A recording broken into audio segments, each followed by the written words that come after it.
আসসালামু আলাইকুম। প্রিয় দর্শক,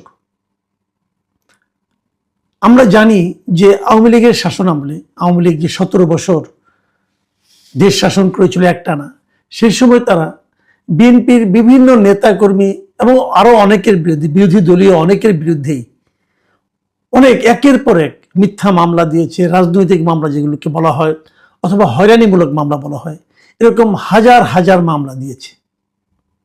এবং সেই মামলাগুলি কিন্তু সরকারের পতন হয়েছে, কিন্তু মামলাগুলো তুলে না নিলে যাদের বিরুদ্ধে মামলা হয়েছে তাদের কিন্তু নিয়মিত হাজিরা দিয়েই যেতে হয়েছে। এক একজনের বিরুদ্ধে 200-300 পর্যন্ত মামলা ছিল, এবং এমনও দিন গেছে তাদের সারাদিন, সারাটা বছর কেটেছে, প্রতিদিন সকালে ঘুমের থেকে উঠে যেতে হয়েছে আদালতে কোনো না কোনো মামলা হাজিরা দিতে।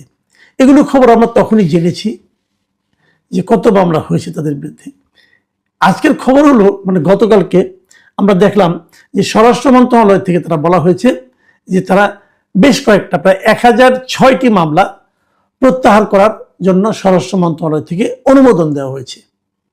এবং বলা হয়েছে যে বিগত ফ্যাসিস্ট সরকারের আমলে 17 বছর ধরে বিরোধী দলের নেতা কর্মীদের বিরুদ্ধে যে দায়ের করা হয়েছিল মামলাগুলো, রাজনৈতিক মামলা, হয়রানিমূলক মামলা, এগুলো থেকে 1006টি মামলা প্রত্যাহারের জন্য সরকার অনুমোদন দিয়েছে। এটা খুবই একটা ভালো সংবাদ আমি মনে করি, কারণ হয়রানিমূলক মামলা থাকবে কেন। এখন প্রশ্ন হচ্ছে যে 1006টা কোন বিচারে, এই প্রশ্নটা আমি একটু করতে চাই। 1006টি কেন? আমরা তো জানি, আমরা বিএনপি, আওয়ামী লীগের আমলে বিএনপিদের পক্ষ থেকে যে অভিযোগ করা হয়েছিল, তারা কিন্তু বারবার বলেছে যে বিএনপির বিরুদ্ধে 2009 সাল থেকে আপনার 2024 নির্বাচনের আগ পর্যন্ত এই সময়ে 1,38,071টি মামলা হয়েছে। এটা বিএনপির মামলার তথ্য ও সংরক্ষণ শাখা ছিল একটা, তাদের হিসাব অনুযায়ী বলা হয়েছিল 2023-এর 25শে জুলাই পর্যন্ত।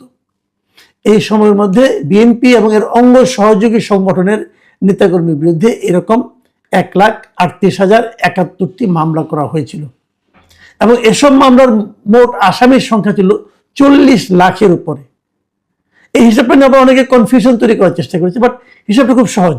ধরুন একজন লোকের বিরুদ্ধে 300 মামলা, তো সে কিন্তু 40 লাখ আসামির মধ্যে সে কিন্তু 300 আসামি একাই, তো এরকম হয়।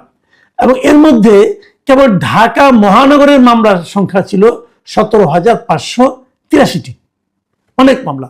তো যদি ঢাকা মহানগরেই 17,000 মামলা হয় এবং সারা দেশে 1,38,000 হয়, তাহলে মাত্র 1006টি মামলা আপনি প্রত্যাহার করতেছেন। এই 1006টি আপনি কিভাবে নির্বাচন করলেন? আশা করি আপনারা ঠিকভাবে নির্বাচন করেছেন, কিন্তু তারপরে একটু শঙ্কা থেকে যায়, নির্বাচন প্রক্রিয়াটা কি, এটা একটু জানা দরকার। মাত্র এই সরকার দায়িত্ব নিয়েছে মাত্র কয়েকদিন, এক সপ্তাহ এখনো হয়নি। এর মধ্যে 1006টা আপনি কিভাবে, কোন প্রক্রিয়ায় করলেন, এটা একটু জানা দরকার। এবং তারা কি সবাই বিএনপির? আওয়ামী লীগ আমলে মামলাগুলোতে বিএনপি ছাড়া জামাতের বিরুদ্ধে করা হয়েছে, অন্যান্য দলের বিরুদ্ধে করা হয়েছে, সেগুলো কি তুলে নেওয়া হয়েছে? ব্রেকআপটা কি? ব্রেকআপটা এখন আমরা জানি না, এটা জানার একটু কৌতূহল আমার থাকছে। আর তার পাশাপাশি আরেকটা কথা, এত মামলা তাহলে আপনি কিভাবে প্রত্যাহার করবেন? প্রত্যাহারের কোনো পদ্ধতি আপনারা তৈরি করেছেন কিনা? আমরা কিন্তু আগেও দেখেছি যে 111 সরকারের আমলে 2008 সাল পর্যন্ত যে মামলাগুলি হয়েছিল, 2009 সালের প্রথমেই আওয়ামী লীগ দায়িত্ব নেওয়ার পর তারা কিন্তু দ্রুত বেগে বেশ কিছু মামলা প্রত্যাহার করেছে। এবং ইন্টারেস্টিংলি তারা যে মামলাগুলি প্রত্যাহার করেছে তার সবগুলোই ছিল আওয়ামী লীগের নেতাকর্মীর বিরুদ্ধে 111 সরকারের দায়ের করা মামলা। বিএনপির নেতাকর্মীদের বিরুদ্ধে যে মামলাগুলি করেছিল 111 সরকার, সেগুলো তারা প্রত্যাহার করেনি। এবং বেগম খালেদা জিয়া যে জেল খেটেছেন, ওরকম একটা মামলায় কিন্তু খালেদা জিয়া জেল খেটেছেন। আবার ওরকম অনেক মামলা শেখ হাসিনার বিরুদ্ধে ছিল, সেগুলি আবার আওয়ামী লীগ সরকার সব প্রত্যাহার করে নিয়েছে। কাজে আমার জানার খুব আগ্রহ, যারা ক্ষমতায় যান তারা কি কেবল নিজেদের নেতাকর্মী মামলাগুলি প্রত্যাহার করে নেন? ওনাদের নেতাকর্মীর বিরুদ্ধে ছাড়া আর কোন সাধারণ নাগরিকের বিরুদ্ধে কি হয়রানিমূলক মামলা হয় না? সেগুলিকে প্রত্যাহার তারা করেন? নিশ্চয়ই সময় হয়েছে। যারা বিএনপি করতো তার বাইরে একটা সময় তো এরকম ছিল, শেষ দিকে যে মামলা করার জন্য বিএনপির কোনো নেতাকর্মীকে আর খুঁজেই পাওয়া যেত না, তখন তো অন্যদের ধনাঢ্য ব্যবসায়ী এরকম অনেকের বিরুদ্ধে মামলা হতো। সেই হয়রানিমূলক মামলাগুলি কি প্রত্যাহারের জন্য এই সরকারের কাছে বিবেচিত হবে? এই প্রশ্নটা থাকলো। কারণ আমরা বলতে চাই, এমনি আদালতে অনেক মামলা জট আছে, মামলা চললে উকিলদের লাভ হয়, আর তো কারো লাভ হয় না, মানুষের ভোগান্তি কিন্তু থেকেই যায়। তো এরকম হয়রানিমূলক মামলাগুলি যেন দ্রুত নির্ধারণ করা যায়, চিহ্নিত করা যায়, সেরকম একটা ব্যবস্থা করা দরকার। পাশাপাশি চিহ্নিত হলে পর সেগুলো একটা আদেশের মাধ্যমে সবগুলো প্রত্যাহার করে নেওয়া উচিত। মানুষকে হয়রানি থেকে মুক্তি দেওয়া কিন্তু একটা গণমুখী সরকারের অন্যতম একটা দায়িত্ব। এখন আরেকটা প্রসঙ্গে একটু আসি। সেই প্রসঙ্গটা হলো এই যে আওয়ামী লীগের শাসন আমল, তারপরে আওয়ামী লীগের সরকারের পতন ঘটলো, তারপরে আসলো অন্তর্বর্তীকালীন সরকার ডক্টর ইউনূসের নেতৃত্বে। এই সরকার আসার পরেও কিন্তু আমরা মামলার জোয়ার দেখেছি, মানে বানের পানির মতো মামলা হতে থেকেছে, এবং এক একটা মামলায় 200-300 লোককে আহত করা হয়েছে। মিরপুরে একটা মামলার কথা আমরা জানি, একজন লোক নাকি হত্যা প্রচেষ্টা, মানে ছড়াগুলি লেগেছিল তার পায়ে, সেই অপরাধে 40 জন শিল্পী সাহিত্যিকের বিরুদ্ধে মামলা করা হয়েছিল, আর্টিস্টের বিরুদ্ধে মামলা করা হয়েছিল তো 40 জন মোট না, কিন্তু মোট আসামির সংখ্যা মানে 200-র মতো। তার মধ্যে শেখ হাসিনাও আছে এবং আরো আছে। এবং তখন একটা অলিখিত নিয়ম ছিল যে মামলায় শেখ হাসিনাকে আসামি করা হবে, সেই মামলায় অন্য যত লোককে আসামি করা হবে তাদের কারো কোনো জামিন হতো না।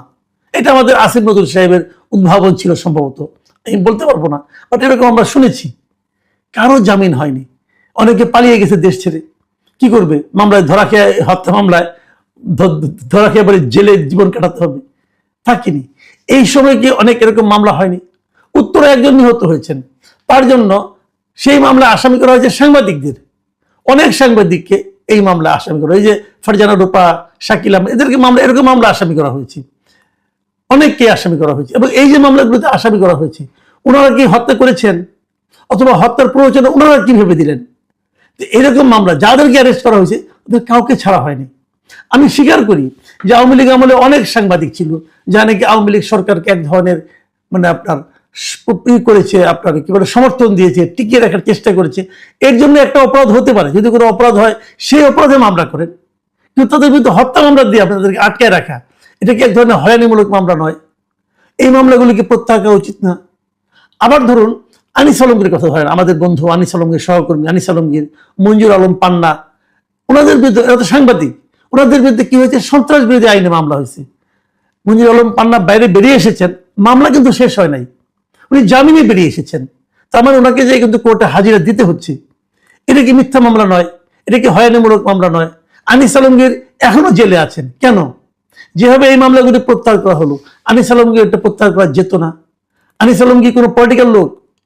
আনিস আলমগীরকে ডক্টর ইউনূস সরকার, আমি তো মনে করি ডক্টর ইউনূস নিজে ব্যক্তিগতভাবে তার প্রতি রোষান্বিত হয়ে তাকে হয়রানিমূলক মামলা আটকে জেলে ঢুকিয়ে দিয়েছেন, এটা আমার ধারণা। তো তার মামলাটা কেন থাকবে? তার মামলাটাকে প্রত্যাহার করা যেত না? এটা টাটকা মামলা নাকি এখন পরে মামলা হয়েছে পরে করবো? উনি তো জেলে আছেন, জেল থেকে বের করে দেন, তাও তো দিচ্ছেন না আপনারা। তাহলে আপনারা কিভাবে এক ধরনের বৈষম্যমূলক আচরণের থেকে বাইরে থাকতে পারলেন?